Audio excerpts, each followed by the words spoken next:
Thailand is remarkably interesting because it may be that we've all got a lot to learn from it, but I'm not quite sure what the message is yet. Now, the cases and the numbers are relatively low, and yet we were reporting on this Thai taxi driver who caught the virus from a Chinese tourist. Oh, way back. It's one of the earliest things I reported on. So spread to Thailand was very early. So why isn't it spread greatly in Thailand? Well, it's a good question. Now, I've been talking to an Scottish doctor who's actually in Thailand at the moment. And these are his observations. So people spend much of their time outdoors, are a fairly light skin colour, and therefore probably not deficient in vitamin D. So that was this British doctor's thinking. Also, he said wearing face masks is almost universal. Now, I used to work in Thailand a long time ago with the Cambodian refugees, and wearing face masks is just part of the culture. People very often wear face masks. Same in many places in Southeast Asia. It's a common part of the culture. In Cambodia, it is very common. Whereas in the UK, I think part of the problem that we haven't been wearing face masks when we should have been is this cultural barrier to it. People in the UK find it difficult to wear face masks, but in Thailand, it's just normal. You know, Japan as well. You got a cold, you wear a face mask. Normal.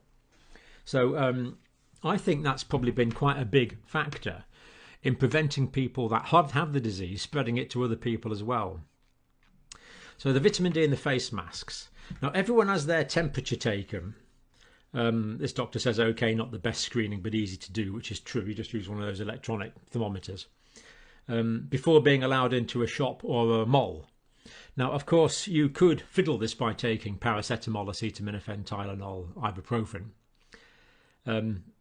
But it's better than nothing. People getting the temperature tested. Doorman meets you at the entrance of a shop, supermarket to squirt alcohol onto your hands. Now, this is excellent.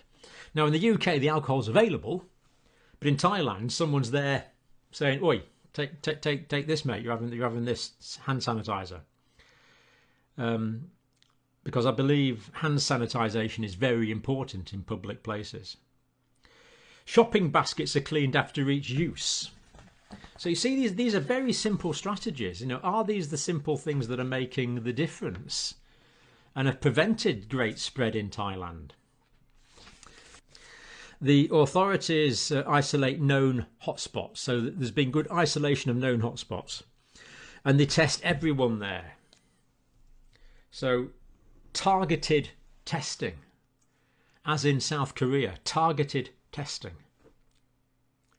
Then you can have targeted tracing. Then you can have targeted isolation and quarantine. Now, this guy's just in Phuket, but we assume that's happening in other places as well, so also good. Each case is given a number and information is published, so it's made public as to which positive cases are and presumed to have contacted people that are presumed to have contact with that person.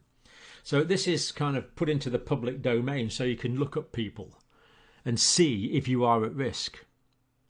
Now, I know people are throwing their hands up in horror all over the place, but it does appear that Thailand has got low numbers of cases and low numbers of spread. A chain of infection can then be worked out. Interesting. Now, I got this, so that's what that doctor said. So all very interesting and all well worth serious consideration for everywhere. This is why it's so important to compare places internationally, because we can work out what some people are doing right. And very often the best interventions are not expensive, they're not high tech, they're dirt cheap, just a matter of instigating them. Like having someone at the entrance to the shop squirting hands with alcohol hand cleanser when you go in. And this is a different email I've got, but also from Thailand. When the outbreak occurred, they switched off the aircon in the school my daughter teaches at. Remember the Diamond Princess? We were suspecting the aircon. We know that virus can be aerosolized and spread around in the air. It's an airborne virus. So they switched off the aircon. Dead easy. Opened all the windows. What we've been saying for months. Open all the windows, dilute the virus, and wear masks. So turn off air circulating systems everywhere around the world, open all the windows and wear masks.